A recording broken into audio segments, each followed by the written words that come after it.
We are born free. And we will die free.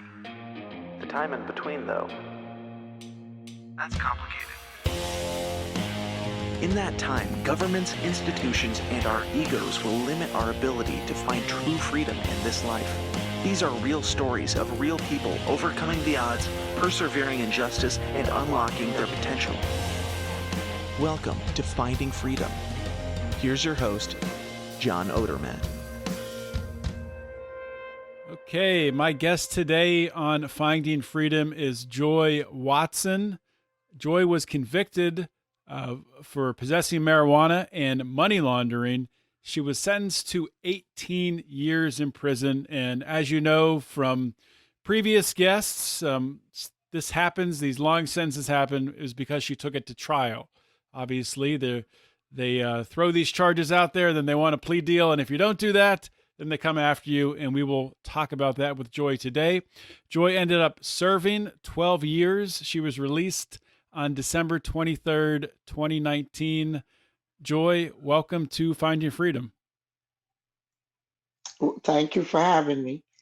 Well, thank you for coming on the show. And wanted to start out, as I do with most of my guests who have a history or who have been formerly incarcerated. I'd like to give my audience, to an opportunity to learn about you, learn about your background, where you came from, and really what your life was like before, getting arrested, before going to prison. So if you can kind of, give some background information on yourself. Okay. I come from a Caribbean family, and my parents are both Jamaican. That's why the accent. The first language I learned to speak was Jamaican, so this is never going anywhere. It's a nice accent. Went to school, did what we were. Yes, that's what they explained the accent. Did what we were supposed to do before getting incarcerated. I used to be an event planner in California. I used to throw shows, concerts, plan events to other people, rent places, put a show or a party together. And that was my life before I met this man, fell in love, started dating, then we got married. But he was living a life doing other stuff, which you understand what I'm saying. Mm-hmm. And for 5 years, it was good. For about 3.5 years, it was good. Then it got to be very volatile, where he was starting to put his hands on me, being abusive, and it was it was just a whole mess. And then one day, we're at the house, and well, I heard, "Don't move, don't move." Da, da, da, da. I was in Arizona at the time, and the door was kicked in and everything, and all the alphabet boys were there, and I was like looking because I'm like, this got to be a movie or something, because what are they doing here? Mm-hmm. Come to find out that my husband was dealing with an informant. He got caught with 460 pounds. So he tried to involve my husband and me. Well, that's how I got attached to it. Try to say to my husband if he knows anyone that he can buy 800 pounds from. So my husband told him he might know someone he can link him with, and that's how the conspiracy came about. They didn't get 800 pounds, they didn't get no money, they didn't get any of that. All it was that the conversation took place, it was recorded, and my husband showed him a sample of like 2 pounds, and it came to a big conspiracy for 850 pounds a week that neither of us had. Let me just make sure I'm getting this right, and so my audience understands this. Yeah. So your husband was dealing with an informant, which, I mean, it's common. This is what happens in cases like this. And the informant Right. comes and says, "I want 800 pounds." Your husband says, "Yes, I can do it," or "Yes, I can arrange it." It doesn't happen though. Never Right. comes to fruition. Just shows No, up a it never sample. got a chance to happen. Nope. Yeah. So Yeah. the raid happened. How soon after after Yes, that because they conversation? said they had cause to come with a warrant, Mm. search to search. When they came there, though, at the time, I didn't know that in our attic, my husband did have like about 50 pounds up there. But that's all they got in the raid. And they never got 850 pounds. Nothing was sold. Like I said to you, here, John, Hmm. here's the weed, you give me the money. That never took place. But just because they put it as a conspiracy because of the planning and of my husband saying, oh, yeah, I know somebody I can hook you. And then they said I was the boss because they wanted my business, that I had my event planning business, and they wanted money. They try to say, oh, the money was being laundered through my business, Wow. which was another crap they couldn't prove. They said that. So they said So the I money didn't was know. being laundered through your business for a transaction Yes, that they try never to say occurred. that never occurred. They did not Uh, prove because when we were in trial, and the judge asked them, "So where is the proof that the money that this was sell and this pound went, this amount of money went to this? How? Where's that?" So she had that thrown out because there was no proof for that. So um, we were all taken to CCA that night. Not knowing that some other friends that I had that visited the house, we had a little party there the weekend before. They had pictures of them, followed them home, and took them in too, saying they're a part of. They're all working for me and my husband. I'm the boss. My husband is a lieutenant, and these people were my workers. And got all these. A lot of them got out, but a couple had warrants on their own. But the point still remaining, there was no business done where they can mhm. say, "Oh yes, she sold this amount, he sold this amount." None of that took place. It was all based on conspiracy to do the deed. That did And not get done. most people, most people out there who aren't familiar with conspiracy law, they would hear something like this and say, "How is it possible for a drug crime where the drugs weren't there, there was no transaction? How is it possible to get sentenced to 18 years in prison?" Well, the thing that I learned the hard way about Mhm. conspiracy, that you never win. It's the 99.9%. When the feds, that's why they do a lot of conspiracy charges. Because if they were to charge us on the actual, say, all right, this is a charge, this is what you're charged, individual, they would not have a case. Would a lot, they'd have to let us go and dismiss it. But putting it as a conspiracy involving all these people makes the case like it's this big thing, and they usually win and get away because the judges, prosecutor, they're all in on it. This is the Mhm. way they get you to be locked up. So some people are so threatened and scared that they end up taking a plea deal and say, okay, even though they didn't do anything, but because the way it's put together, it's hard for you to prove that you didn't do it. You Mhm. know what I'm saying? So I took it to trial because I'm like, no, I'm not. I didn't do anything. I didn't sell anybody anything. Where's the proof? And I learned the hard way that when the government plans for you and puts stories together, people that don't know you, because I had a jury trial, they believed it because they're saying they're showing the nice cars that I had, they're showing the parties that I kept, the clothes that I wore, and all this. So they're thinking, oh yes, this African American woman can be doing all this and not selling drugs. So yes, it's Mm. believable. And the way they painted the picture in court, I paid a lawyer 65,000 to get me 18 years, and all he wanted to do was plea. Take the plea. It's a good deal. Take the plea. What You'll what be out was in. You can get 9 years, that was the plea deal, 9 years? 10 years first. Then they drop it to 9. Huh. And I said, no, I didn't do anything. Well, and I'm not young to go away to come back in 9 years. No, what am I going to prison for? And he lied to me That's another thing. Some of these paid lawyers are all in it because they all belong to the same bar association. They're all friends, and they're there to help set you up.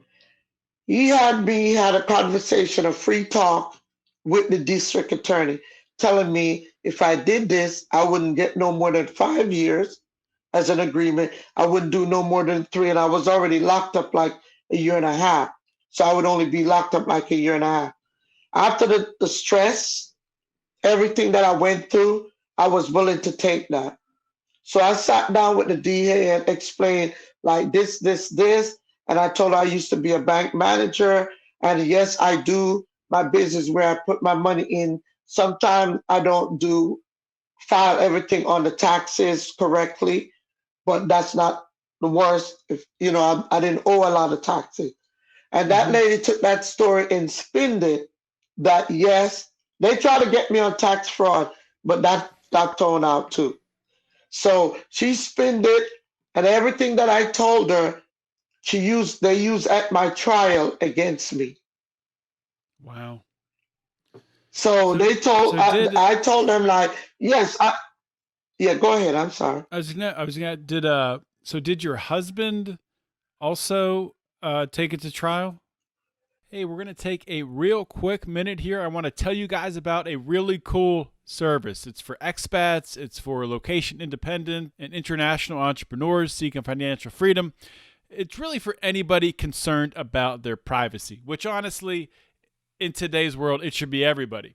Now, if you remember back on episode 308, titled Living Virtually in South Dakota with Dallas, the Privacy Postmaster, during that episode, Dallas told us about his service called privacypost.io. Now, what is privacypost.io? It is a privacy by default virtual mail and business center. Now, the services that are included are virtual mail, a professional business address, privacy trust services, company formation, Portugal D7 residency, and virtual domicile in the privacy respecting an income tax-free state of South Dakota.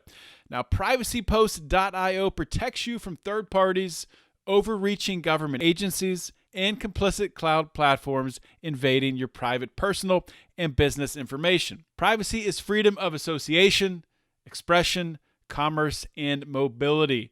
Privacypost.io is your partner in freedom. Go to privacypost.io for more information, and make sure to tell them that you heard about them on Finding Freedom. No, he got scared because he had younger kids, and he took the plea for 9 years. So he got out. Well, he's no longer my husband anyway, but he Okay. got out after 7.5 years, and Did he he was testify? deported back to Did he Jamaica. testify at your trial? No, he didn't really testify, but he gave them a statement, a Mm, false statement against me because he wanted less time for himself. So yes, he did that. mm. That's Yeah. terrible. Yes. Yeah. Still I can't can't. believe it Yeah, up to today. I can't imagine going through that. So, No, it's take us. I mean, explain the emotions and what it was like that you're on trial for a crime that you didn't commit. Um, you're having to watch your husband give a statement against you. They don't have evidence of you doing anything wrong, and you've done nothing wrong, and then you get and convicted. one of my friends that came to the house to that they locked up, he told them yes, he worked for me. But the work that he did was construction work, like putting up places together. Like if they got him so scared and told him he would be deported if he did not say that. It was a nightmare. The first night I fell off the bed because I'm coming from a California king. I move around in the bed. So Hmm. small beds, I always say when I got some money, I'm going to buy me a big, nice bed. And so when I left the streets and went to CCA, they put me on a top bunk and I fell off and sprained my ankle that first night. So I ended up being on the bottom bunk. I cried for like 3 weeks straight. I wanted to die. I wanted to kill myself because I said, maybe if I do that, I'll wake up and this is just a dream. Because there's no way. Mm.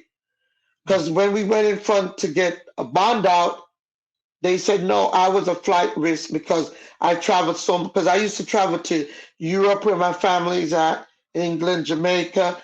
I've been to France. I've been to quite a few places, and so they said I was a flight risk, that I would run off and not come back, which was stupid. So they confiscate my passport, but they still would not give me a bond or anything. So that alone was terrifying because I've never been locked up, never did a day in jail.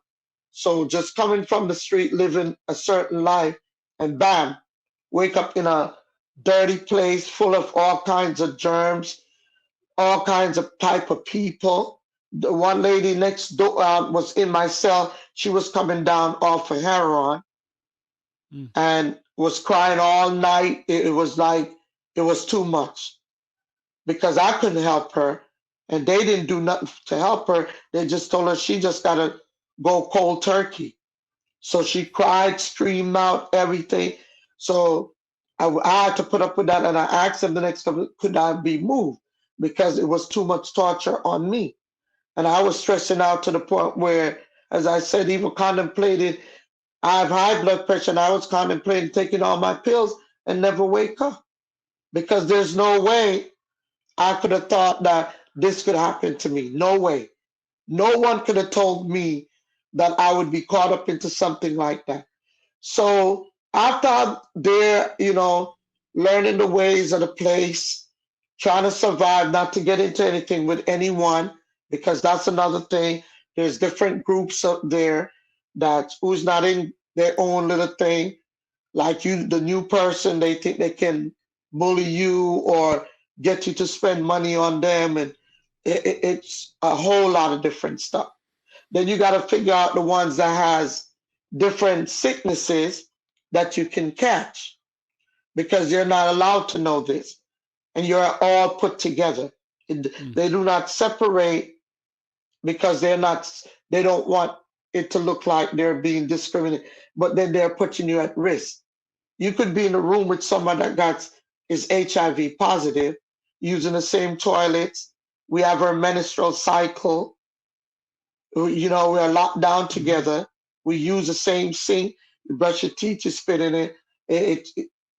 I never knew none of this till after someone hit me and said, you need to be careful because some of these ladies have TB, some has this, Mm. some has that, and they're not allowed to tell you. They just Wow. bunk you all together because of space. They don't care. You have to survive on your own and learn your way. Anyway, while I was there for a year and a half, almost 2 years, I kept fighting.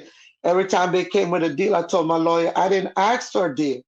I would have not let my family put up all this money, what they could have paid, saved for me, and for you to get me a deal. If I wanted a deal, I could have got a public defender. So he started doing shitty jobs, told me I didn't need an investigator, told me they so criminalizing and wicked. The DE agent went and found wrappings at some other location and planted it into a dumpster and took pictures of it saying they found these marijuana wrappings in her dumpster. So I told him, I said, get a private investigation so they could do fingerprints and all of that. They will not find any fingerprints of us because those are not ours. We Mhm. never did that. My husband was doing this thing, but he took them and dumped them when I wasn't around, when I was out of town doing my other business. He's there. That's what he never. So I told him, I said, get a So lawyer. I ju- mean, a just ju- private ju- just so, investigator. just so I'm clear on what the DEA agent did, he found rolling paper. You're saying like rolling papers, or No, no, plastic wrap that you wrap bales, that when you wrap bales of marijuana together oh, okay, from one okay, of all his right, other cases and gotcha. brought it to us and put it in our dumpster, took pictures and say, these are evidence that they found wrapping paper that we were wrapping marijuana in this house, which was a lie. Mm-hmm. because they were. And I told my lawyer, I said, please get a private investigator to do, and please let them do fingerprints on it and everything. He said we didn't need any, and he told me that he was going to get all that done. When we went to trial, because he wasn't prepared, he didn't have nothing. My lawyer fell asleep behind the during trial. Okay, he was so unprepared, and he was mad at me up till on a Saturday. He was calling me at CCA, telling me that the district attorney was giving me one last offer to take the plea, and that was 9 years. And I said no. And then in this plea, they want me to give up $2 million. Then I'm supposed to give up some people that I know that sells marijuana or do certain things illegal. I'm supposed to give the. So I said, where am I supposed to find them at? Oh, you know people. You can find people. Just give it. Just give us their name and stuff, and we'll take it from there. And I had to sign. That was part of the plea agreement. And if I did not sign take all of that, I would not get 9 years. So I refused it, and I said I'll go to trial. Yeah. The week when we were supposed to go to trial, there was a big thing with the guards and the guys in the CCA. So we were on 24-hour lockdown for 3 weeks. Couldn't come out barely to get any showers. We had to shower in our sinks. They wake us up at 2 in the morning. Court is at 9 o'clock. They wake us up at 2 in the morning, take us downstairs, and have us sit on the cold ground for 4 hours till they can give us whatever breakfast. They bangle us up, shackle us up, and put us on the bus. We have to, if there's 250 guys, we have to wait till all these guys board first, and we're just, say, 10 or 15 women. Then we go on last. So lack of sleeping. When we go to court now, all the people have to go to court. We have to sit in those cells till we're up. I change out into my clothes because my mom bought clothes to me so I don't look like a total bum. By the time I'm sitting at the thing, I was even falling asleep because I was so tired and I didn't get any sleep. Mm-hmm. We end up staying at the courthouse till like 6, 7 at night because they have to wait till everybody and everything is done. Then they take us back. By the time we get back, the food is cold. We get sack lunches. We get sack lunches all day. Then you barely have 10 minutes to shower. You can't even have time. It's either you choose to shower or make a phone call to your family to let them know you're okay. Or you take a shower. And by the time we get in, as again, we're waking up at 2 o'clock at night. So that went on for 3 weeks. My trial was 3.5 weeks, and I went through that thing for 3 weeks of Trial was torture. 3.5 weeks. Wow. Yes, it was. Why was it so long? Because all these fake evidence that they claim and all these back and forth and picking the jury, then all the evidence, a lot of stuff got thrown out because the DA, they tried to put in all these nonsense lies. And the judge saw a lot of it like, but how can you say this? Where is the proof? 3 of the guys that they caught tried to say they worked for me when I never even met them. Wow. They were on another case. And they brought them in to say, yes, they know me and I'm a known drug dealer. The judge got them fined and gave them time in prison jail for lying on the stand. 3 of them. Really? Yes. Wow. Yeah, I have all my transcript and my court transcript. How did everything? How did the judge? How did it come to be known that they were lying? What happened? Because when I told my lawyer to ask them certain questions also, and when he finally got up and asked, so where do you met her at? Where what's her name? They didn't know my name, never seen me. The only time they saw me was in the DEA and district attorney. They showed them a picture of me to say that's me. So when they understand they were cross-examined, they were also caught in their lies. And the judge said, no, that does not add up. It doesn't make sense. That does not. So where did the judge even ask them questions? And the judge was like, no, This this is not a witness that's telling the truth. No, and stop it right there. Three of them. Yes. That's the Yeah. first time I've One heard of of them that was a with the judge Spanish. stepping Yeah. in there. Yeah, that's Yes. That's the only thing I could say. Susan Bolton. She's nothing nice, hmm but she was fair with that right there. She was fair, and the prosecutor wanted to give me 35 years because I made them go to trial. So she told them, she said, "Oh, so you want me to give her husband 9 years and give her 35 years for what? He's the one that you guys have on recording with the informant. You don't have nothing with her. Why would I do that?" hmm That's the only good thing I could say that she said. She said, "No, she's not getting 35 years. Not when I give her husband 9 years. No." But yeah. Your Honor, we had to do all this and we had to put this case in trial and she wouldn't take the plea. And the judge said that's her right. It's still at the end of the day, it's still her right to go to trial if she chooses to.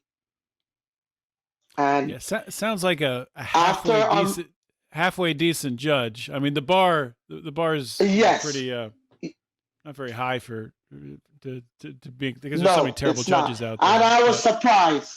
yeah, But I think she had a little empathy with me because I also let them know that my husband did this to my eye. He almost killed me, and he was very Mm. abusive and controlling, and he was doing his own thing, and I didn't know, didn't have the. So I think she had a little bit of empathy that I was an abusive woman. I was abused by this abusive man, and I'm sitting here, and I took it to trial because I'm like, no way, this is bullshit. Excuse my language. This doesn't make sense. So I think that's the only little thing. But she still turned around and sentenced me on my birthday. And when I said, Your Honor, you're going to sentence me on my birthday, because it was supposed to be put off, and she said hmm she's not putting it off. And she said, well, the only thing I can do for you, I'm not going to give you 35 years like the prosecutor wants me to. I'll give you 18 years. I said, what? I said, I'm going to die in prison. She said, well, I don't know what to tell you, but happy Jeez. birthday. And then hit her gravel. And I fell down, cried. They had me on suicide watch for like 2 weeks because they thought I was going to take my life. So when I got back, when I was going back, they had me, put separately. And then um, I was watched in a jacket like a turtle, heavy thing, couldn't wear no clothing. It was so disrespectful. I'm even going to tell you one of the worst things happened to me that day. If I had something to take my life, I would. I was on my cycle, and they make us we cannot wear tampons to court. And the pads that they give you are cheap and cannot do anything for you. hmm And I had to, and my period was so heavy because I was stressing and everything that I messed myself up. And I did not have anything to put on.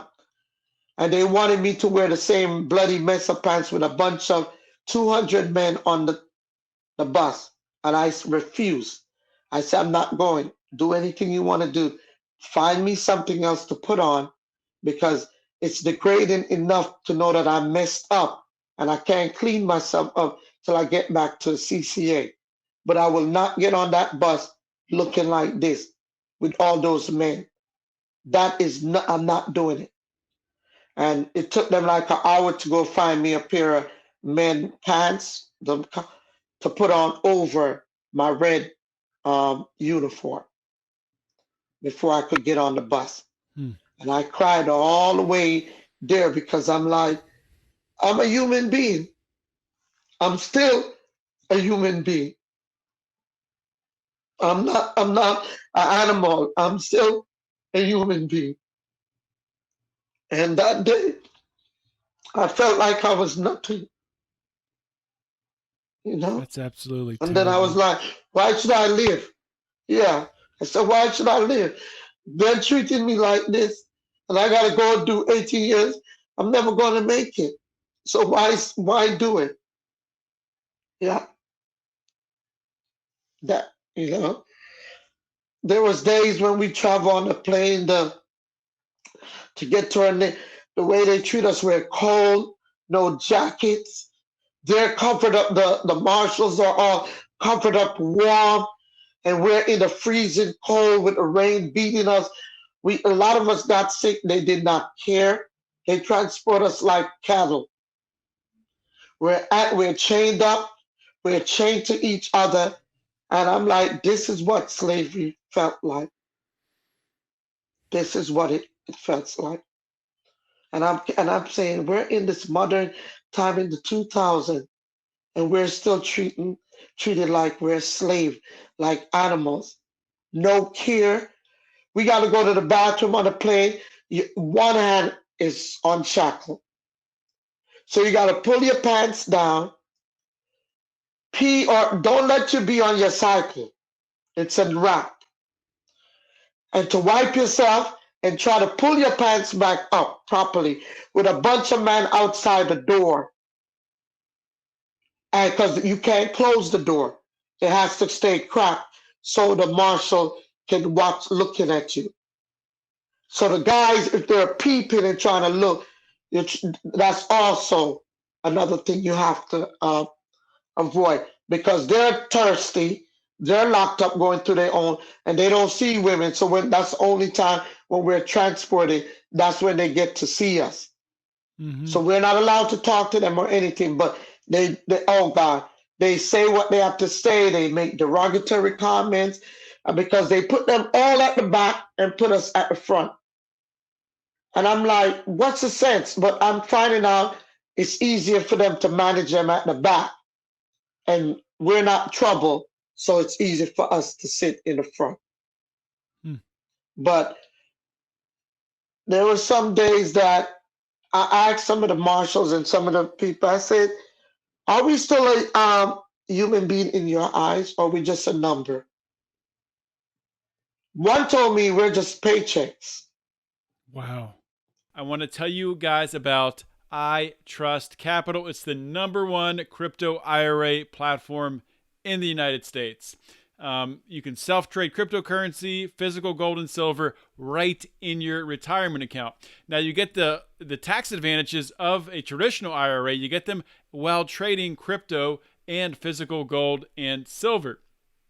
As an iTrust client, you're going to be able to log into your account and self-trade 24/7. Transactions are executed in real time and settle in seconds. They offer more than 25 crypto assets, and they're growing. They have transparent pricing. They have the lowest and most transparent costs in the industry by far, and they post the fees right up front so you can see them. iTrust is secure. They use Coinbase custody and Curve to secure your assets.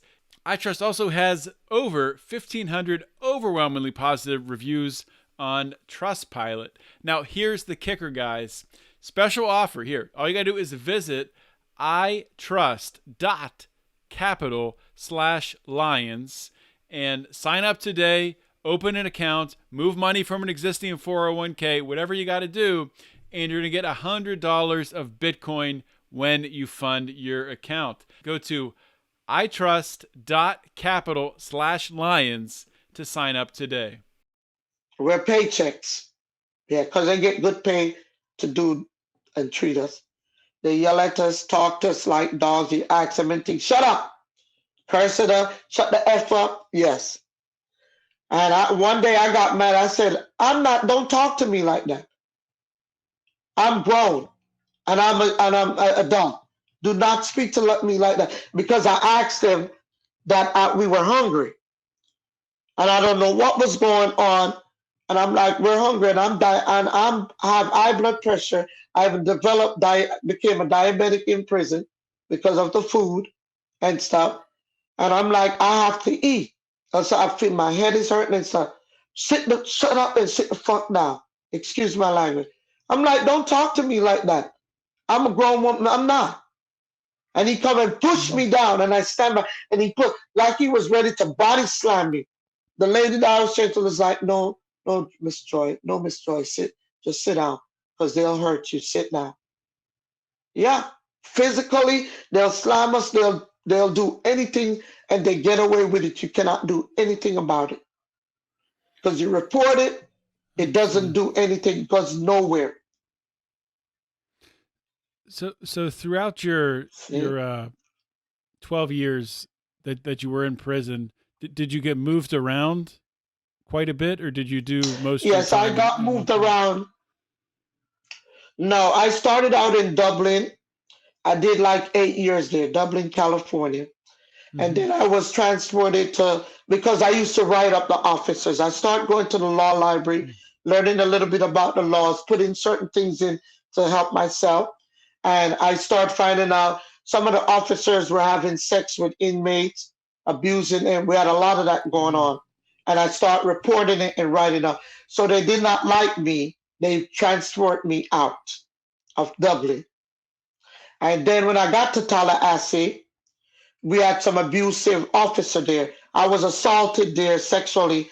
I'm trying to find a lawyer right now to do my case, because the gentleman was a male officer, slammed me up, twisted my hand, and rubbed his genital on me, and say I love to act like I run shit. I don't run nothing and all that. Yes, my hand was sprained and everything. It's reported to PRI and everything, but it was being investigated. They called me like a year ago, SIS, asking me again, taking my statement.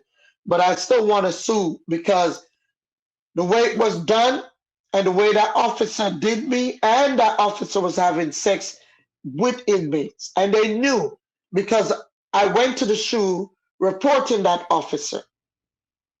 And because I reported it, they said I tried to lie on the officer. There was no, but the girl that he was messing with, she was scared of him. So she said nothing was going on. So I got put in the SHU and all of that. Come to find out, all of that down the years happened. It came to light that it was true. I was not lying, and I was put in the shoes falsely for no, but because to shut me up. Mhm. And then they moved me from there and sent me to Alabama. And I reported the Priya case there also, and I reported it at Lovejoy, because we had to stop at Lovejoy. Because what these people do, every place you stop get paid. It's all money. Mhm. So even if they could take you straight to your destination, they're not going to do that. They drop you off at this location, leave you for a week or so, let you spend money for commissary and everything, then pick you up in no time. Sometimes the commissary, you just spend a whole much by commissary, and you got to leave everything, because you don't get no announcement that you're leaving. You just call in the middle of the night to pack up, roll up, you're leaving. So we get a lot of that, where they stop us at different location, drop you off for a couple of nights, and then pick you back up. And every stop you make, the government pays for us to stop at these locations. So on the way to Alabama, we stopped at like 2 locations before we were to get on a bus to drive like 6 hours to go. We had to stop. So when I got to Aliceville, I stayed there, and then this other same thing. Me and another inmate got into it, and they jumped me, and I got beat up real bad. All my hair was pulled out and everything, because they tried to say that I tried to stay out of certain people way. And this lady, she wanted me to help her with her case, but I didn't care for her too much, because I see how she carried on inside the cells and how she Mhm. behaved. And she had a girlfriend, and she started acting all different. I knew her from Tallahassee. This is somebody that I fed and helped. Because when she got there, she didn't have no money. She was on restriction, no clothing. I fed her for 3 weeks till she got off for restriction, bought stuff for her and everything. But then when she got her a girlfriend and started acting different and try to bully and start acting like she was bad like that, I didn't care for that. So I stepped away from the friendship. She didn't like that. So we got into an argument. And one Sunday I'm in my cell, the officer on the phone gossiping. So when I pressed they ran up in there and beat me up. And if I was bloody, I couldn't even see out of one eye. It was cut. I pressed the thing. The officer took at least. I had to find my way downstairs with people laughing at me, jeering me, her and her friends. Then they tried to come at me again, and I told the officer she's supposed to secure me and lock me away. She had me out. She was scared. The girl came upon me again and tried to fight me again. Yes. So when that happened, they quickly put me in the isolation, dressed me, everything, didn't give me a shot, and hurry up and ship me off the compound within a week. Wow. And that should have been a lawsuit because the officer was at fault because she did not do her job and she was not listening to you have an alarm you press in your room, the buzzer, she didn't even hear it because she was on the phone. So I could have been killed. All of these incidents where an officer's ridden up and there's assaults against inmates. And when you say they're investigated, they're just investigating themselves, right? I mean, it's not like there's any sort of third party coming in investigating. No, and they're not gonna. I mean, the system's set up. No so outside people. Yeah, exactly. And they drag it out. So there's a certain time I can show you stacks of paper that I wrote up and report stuff, and nothing gets done. Nothing. They call me a troublemaker and Miss Know It All and think I'm a lawyer. I said, no, that's not the point. But a lot of what you guys are doing are wrong. We're still human beings. They only call us by our number. They don't even want to know your name. The counselor might get your name and call you over when they need you in the office. But the first thing they ask you, what's your number? And my number was 8808808. All 8s and 0. Wow. Yeah. So everywhere I went, they were like, what? It's a weird number. Is that? Yes, that's my number. Huh. My husband had the same 8s, except he had one extra 0 than mine. Yeah. Huh. So let's talk about you getting out of prison. You said you were originally sentenced to the 18 years and you got out in 12. And you had a reduction because I got time. The 2 points reduction. 2 points reduction. Can you just take us through those emotions, that occurred when you finally get out of prison? Okay, before I got out, I was told that I would be eligible for halfway out, but my counselor kept stalling every week. Don't worry, Miss Watts, I'm going to put it in. So I have to be on her because that's another thing. If you don't get on them and you're eligible for halfway out, they'll keep you there. And then sometimes you only end up with, I was eligible for 1 year. And I didn't get out till I only end up at 9 months. The day when I was supposed to go, I still couldn't believe it. I couldn't sleep. At least 2 days before, I couldn't sleep. I still thought it was not real. And when I dressed to leave and they called me up and stuff, when I got outside, they had a lift for me. And I walked and I stopped and I looked behind me. And I'm like, is somebody coming to tell me I got to go back? It's a mistake.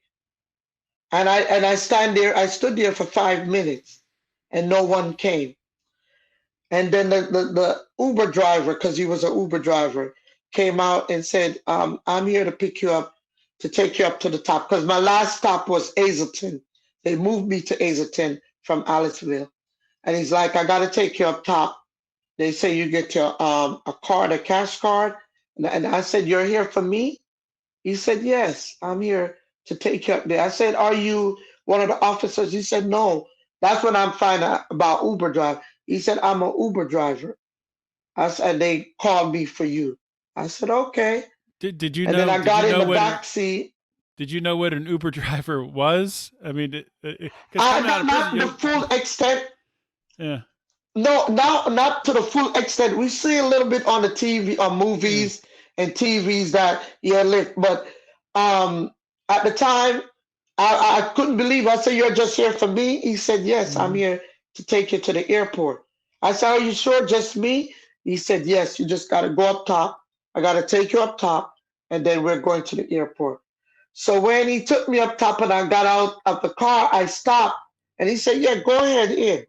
I'll wait for you right here." I said, "You sure?" He said, "Yes."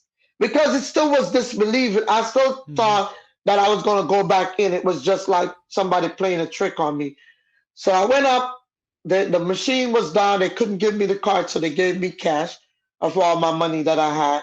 I had like $500 on my book. Got that. Went back out, and a guy was there. Opened the door for me, and I sat in. He said, "You need to stop anywhere?" I said, "No, I don't want to stop anywhere. I'm supposed to be going to the airport, and that's where I want to go. Don't take me nowhere Hmm. else." Because I'm thinking, because they warn you and tell you got to get to the halfway house, and else you're coming back. So I wasn't trying to mess that up at all. So he's like, "You got time," and because he had all my flight information and everything, took me to the airport. When he dropped me off at the airport, now that was a funny joke. I said to him, "So you're not coming in with me?" He said, "No, I don't have to. You go ahead and you check yourself. You have all your things right there, that package, right?" So I said, "Are you sure?" I stand up outside on the sidewalk and I'm looking at all these people walking by me and everything. And I'm like, Wow. "I'm free? Am I really free? I'm seeing other people other than prison inmates and guard." And I Hmm. stood there for a good 10 minutes, just taking in every sight, everything, the cars, everything, the air, just looking. And I said, "Thank you, God. Thank Wow. you." Because I never knew I would live to see this day. I went into the airport, everything was so different. And I stop here, look there, find the counter, check in, and I just kept walking. So I stopped in every store in the airport. I kid you not, just looking at stuff, touching stuff. Then I was hungry and I stopped at McDonald's and bought three chicken strip and stuff. I was so hungry, I ate that off and so quick I went back and bought three more. And I was so stuffed because it's like, and then I said, "Oh my God, I forgot they tell you that when you come out and eat, if you eat, it sends you to the bathroom." And Yeah. I'm like, "I'm going on a plane. I can't go to the bathroom like that." Some people say they get diarrhea or they throw up because it's a different food that Hmm. you're used to. So your body kind of rejects it. So I'm like, "Oh God, please don't let me get on these people plane and I have to go in the bathroom. That would be the worst." Anyway, at my flight, I had like an hour before it was time. So I walked, went in the bathroom, checked, nothing. I didn't have to come back out. And I walked and went through all the stores again and look at stuff that I missed, touched everything. I was just touching everything. The candy bars, because it was so unreal, you know? So when I got on the plane and I'm looking at my seat, the air, I'm looking at the plane on the plane, and I'm like, I'm on a plane again, and it's not aircon. Wow, you know. And I sat there, and this lovely lady was beside me, and she was asking me, "How you doing?" and stuff. Because as I said, it was December 23rd. It was Hmm. Christmas. No, right before So, Christmas. Yeah. yeah, she was going with her family and stuff because I could connected in Chicago. Her and her daughter and her son-in-law, they were going to Chicago for family for the Christmas. And we talked all the way there. But I never told her that I was in prison. I'm just coming home. I just Mm. talked. I talked like I was still out 12 years before. And we had a great conversation. She even gave me her number and stuff. And I forgot to tell you, I bought a phone in there in the airport. Oh, really? Cost me a good penny. But yes, I bought a phone because I was like, I need a phone to call because I had to call my mom and them and let them know that I was out. They didn't knew because you can Hmm. call and tell them, you can tell them that you're supposed to be leaving, but you can't tell them the date or anything. We're not allowed to. I don't know what they Mhm. think you're gonna do, but we're not allowed to. And so I bought one of those cheap prepaid phone. I spent like $150 because you know it's the airport. When I called my mama, she started crying. Both start crying, and she said, "I'm gonna tell your sisters." And then I told her, and I told her when I'm reaching in, and my sister was to pick me up at the airport when I landed in California to take me to the halfway house. So when I got to my connection, it was delayed. So right away, I called the halfway house and I let them know because you have to tell them Mhm. that it's late, and if you're going to get in late, then that's not. So they said I was good and everything. And I sat in that other airport in Chicago, and I just kept walking. I couldn't stop walking and touching stuff. That I don't know. It was just weird. I just could not, because like touching them, it made me believe that yes, I'm there. And when I got on my connecting flight and I got to LAX, I looked around and I'm like, wow, it's different from the last time I seen it. And because there's a lot of changes and stuff. I found my way in and I got outside and stuff. I waited. My sister was there and we hugged and I started crying. My nephew was there. And then she took me to the halfway house, but I didn't have anything, any clothing or anything. So when I got in there and I explained to the officers and stuff that was there, my manager, case manager, they were kind enough to let me go to Walmart. There was a Walmart that opened till 11, and they told me I could go and pick some stuff up and come back. And Mm. to be honest, I went there, did not realize while I'm shopping that I spent 2 hours in Walmart. And immediately I'm like, oh my God, I'm going back to jail. My sister was like, come on, girl, you stupid. You ain't I said, no, I'm going because I'm late. So I called him. I said, it was such long lines and everything. I'm sorry. Please don't send me back. Please. I'm coming. I'm on my way. They're like, Miss Watson, you're okay. We know it's the Christmas run. We know you're okay. Just come on back. And I said, thank you. They were good. And I came back with bags and bags. They had to check everything out. Some things you can't have, some things like the pillows have to be a certain pillow. I'm like, oh my God, here we go. Like I'm in prison again. You can't have this. It's too this. It has to be fire retardant. You have to know all these things that they don't tell you till you get there. But we worked it out. And for I was on 7 days. I couldn't go anywhere. I couldn't get a pass or hygiene pass or anything. And then after that, I could go apply for my license and my hygienes, or you can put in passes to go to look for work because they want you to work because you got to pay at a halfway house, or you go to school. So I was on the ground within a couple of weeks trying to look for work. I couldn't find anything that they would approve because most of the stuff were the nighttime and the hours, and I just got there, so they wouldn't let me work certain hours. I have to be in the day, so it was just a mess. But it worked out that I started going to movie making school to become a director, which was my dream. Mm-hmm. And then I was going for a good 3, 4 months, and then COVID hit. Yeah. Yes, so we had to stop going to school. They didn't have the things set up for internet or stuff to do classes online, so I had to drop out because the place was not set up for us to do classes. Was not built like that. They didn't have enough laptop.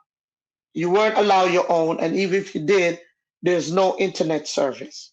Mm-hmm. So I couldn't do classes online, and I had to drop out. And it so happened though that I got a job at Amazon working at night because I was there long enough, and I started work. So I worked at Amazon until I left the halfway house and got my first apartment, which is this.